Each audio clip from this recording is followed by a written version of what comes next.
does not matter if you do this January 1st or February or March or June or July or whatever. It doesn't matter when you do it. It's just important that you do it. I audit my habits every single month. So you can do this at any time of the year.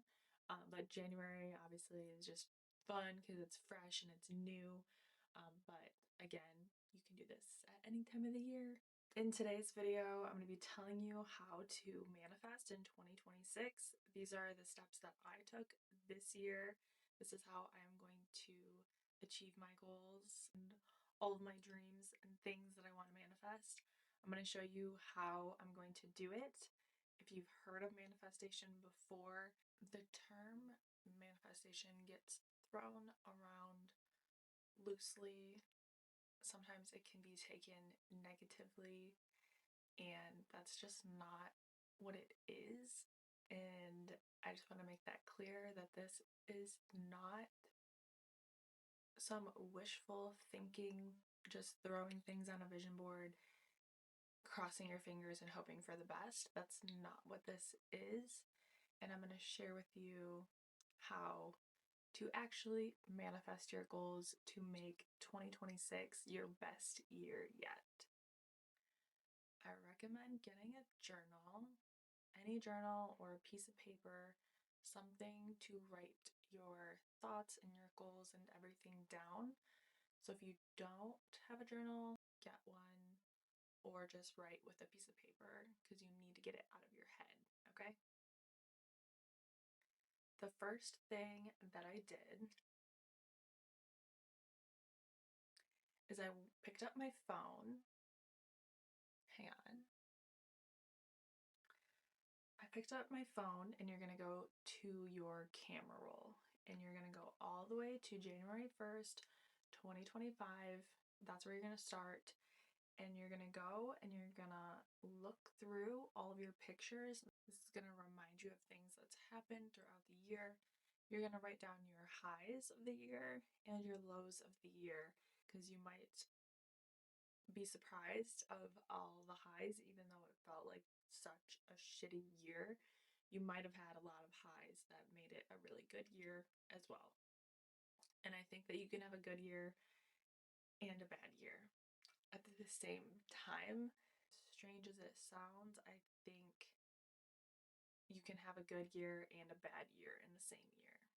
I also went through and I wrote down all of my favorite things throughout the year, and that was my top books, my top YouTubers, my top artists, my top albums, my top songs, my TV show obsessions, all of the top interests that you have for that year. Write them down. I just think it's super fun to look back on and to say, wow, I still am really obsessed with that. So I did really enjoy going through and looking at all my favorite things.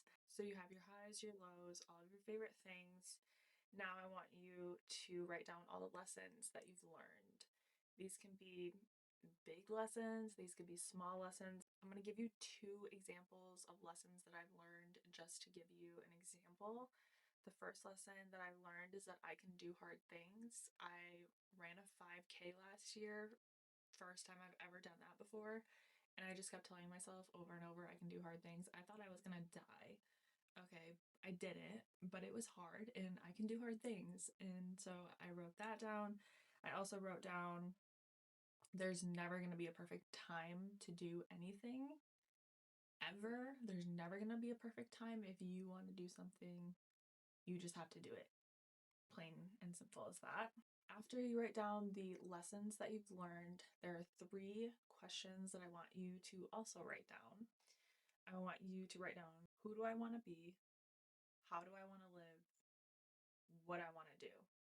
3 different questions, and I'm going to give you brief things on each of them because it kind of sounds repetitive, but they are different. So the first one, who do I want to be? For example, I want to be grounded, I want to be creative, and I want to be self-trusting. These are all things that I want to be. Simple, okay? You can go into detail, you can just bullet point them, doesn't matter. how do I want to live? I want to live slow and intentional and emotionally safe. Those are just bullet point. You can also do bullet points. You can write a paragraph on each thing. However you want to go about it, up to you. The last question, what do I want to do? What do you want to do? Do you want to write a book? Do you want to learn a new language? Do you want to learn how to skate? Like there's a bunch of different things. Whatever it is that you want to do, write it down. You may already have your goals in mind, and that's perfectly okay. You're gonna just dump all of your goals down. Write all of your goals down, whatever they are, write them down, make them visible. And then we're gonna take those goals and we're gonna make measurable goals. This is also known as SMART goals. All that means is that they are measurable. For example, if you want to focus on your fitness, health journey, a measurable goal is to move your body 30 minutes a day. 30 minutes a day, that is measurable. At the end of the day, you can check that off if you did that or not. That is a measurable goal. Another example, so like for example, myself as a content creator, my measurable goal is to post twice a month on YouTube. That is measurable because at the end of the month, I can check off if I did that or not. These are things in my control. You cannot put things that are out of your control. These are in your control. Make sense? Hopefully. I'll do another example. Maybe for this year, one of your goals is to journal more. So a SMART goal would be to journal 5 minutes every day. That's a measurable goal. You can check it off at the end of the day if you've done it or not. So make your SMART goals, write them down. Now that we've made our goals, now we are going to create habits, which is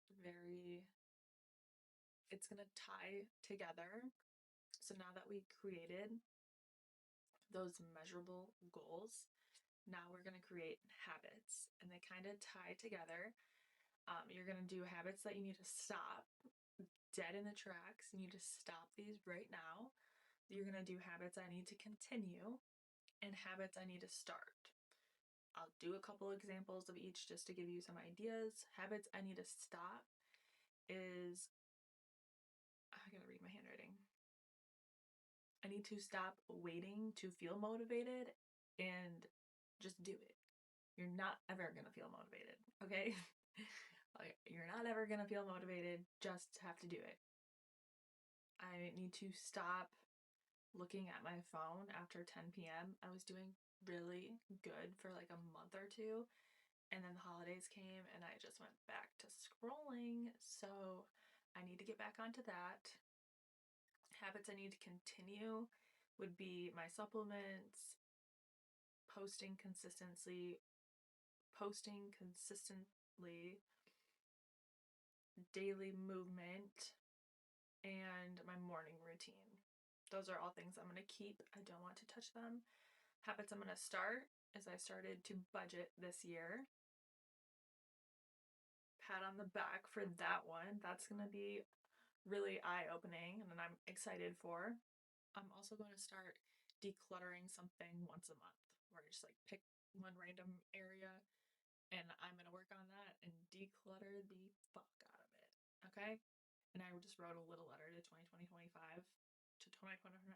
I wrote a letter to 2025, just my thoughts, feelings on the year as a whole.